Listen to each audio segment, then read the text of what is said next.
There was not a cloud in the sky this past Sunday at Morecambe's Mizuma Mobile Stadium as Revolution Pro Wrestling presented Bash at the Bay, and what a memorable day it was at the seaside. Shah Samuels was in Morecambe. He started the show out against Man Like Derice, returning to Revolution Pro Wrestling for the first time since the Revolution Road tournament. Things got serious in a hurry as it turned into a real battle of wills against Samuels. Derice in the end, though, able to get the pinfall victory over the East End Butcher. Samuels, not happy after the match, attacked Derice, following through on his promise to cause chaos as we continue along the road to Wembley Arena August 29th and our 14-year anniversary. Next up, a return to Revolution Pro Wrestling for Lana Austin, who competes regularly in Morecambe at Odyssey Pro Wrestling. She was taking on Kanji with plenty on her mind after that elimination at the hands of Rio, but still was able to focus against a determined and resilient Austin. Kanji ultimately able to secure the submission victory and get herself back to winning ways, but there is unfinished business, no doubt, between her and Rio. For the second week in a row, the IWGP Heavyweight Champion Callum Newman was with us in RevPro. Fresh off his win the previous week against Leon Cage at the Revolution Rumble, this time Newman was up against Thomas Shire. Newman surviving the heavyweight offense of Shire, then hit a stomp off the top to finish the job. Callum Newman with another victory as his homecoming to RevPro this past fortnight continued.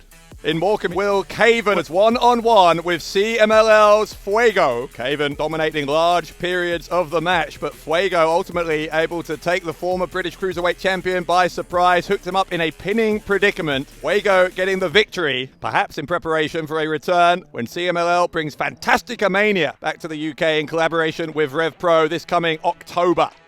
Morecambe wrestling legend Greg Lambert came out to address the fans. He was interrupted by David Francisco's new Sons of Southampton. So I just have a really one serious question to ask you all. Have you been spying on me? Francisco, Josh James and Kelly Six starting to bully Lambert, and things could have got ugly if it were not for the intervention of three of Odyssey Pro Wrestling's finest, Alexander Gray, Ryan Hunter and Omega Luke. The scheduled six-man tag team match between the two sides then ensued, and despite the cheating tactics of Francisco and co, Odyssey Pro Wrestling able to secure the victory, completing a humiliating afternoon in the Northwest for the new Sons of Southampton. Next up, a grudge match to be settled as Driller Maloney took on the man whose open challenge he answered right back at the beginning of April, former two-time British Heavyweight Champion Ricky Knight Jr. This was always going to be a brawl, and before the match even officially began, they were fighting all around the stadium. Ultimately, the match ended up back inside the ring, where this contest was as physically intense as any we've seen, but it was Maloney who got it across the line, the Driller Killer, securing the 1-2-3 and a precious victory over RKJ. The undisputed British Women's Champion Alexis Falcon was in Morecambe, scheduled for a non-title match against Myla Grace. But before the match could begin, Grace attempted to goad Falcon into putting the title on the line. One thing led to another, and it became a championship match. Grace doing her best and coming close to dethroning Alexis Falcon, to ending that title reign that began back in March. But the momentum that Alexis Falcon has been able to build as of late, ultimately just too much for Myla Grace. The off with her head, the 1-2-3, and Falcon once again found a way to hold on to her championship.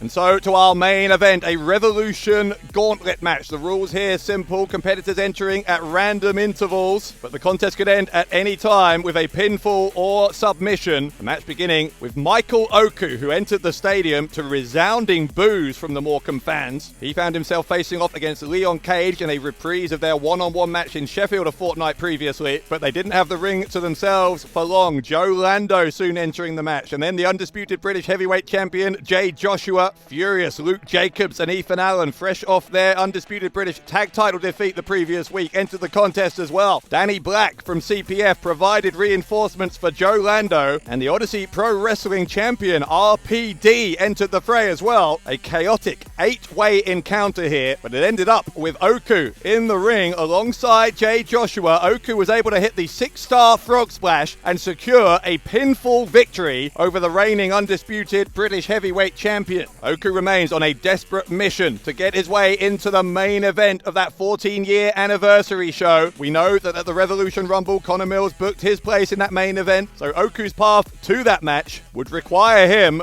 to somehow become the champion before August. That, no doubt, is why Oku has his sights set on Jay Joshua, and having just scored a pinfall win over the champion, Oku strengthening his claim to a shot at the gold before we roll into Wembley at the end of the summer. So the plot thickens as our busy May schedule concludes, and the momentum will keep on building in June and July as well. What a few weeks ahead as the road to Wembley truly gathers momentum. In the meantime, I've been Dave Bradshaw, and this has been your RevPro Recap.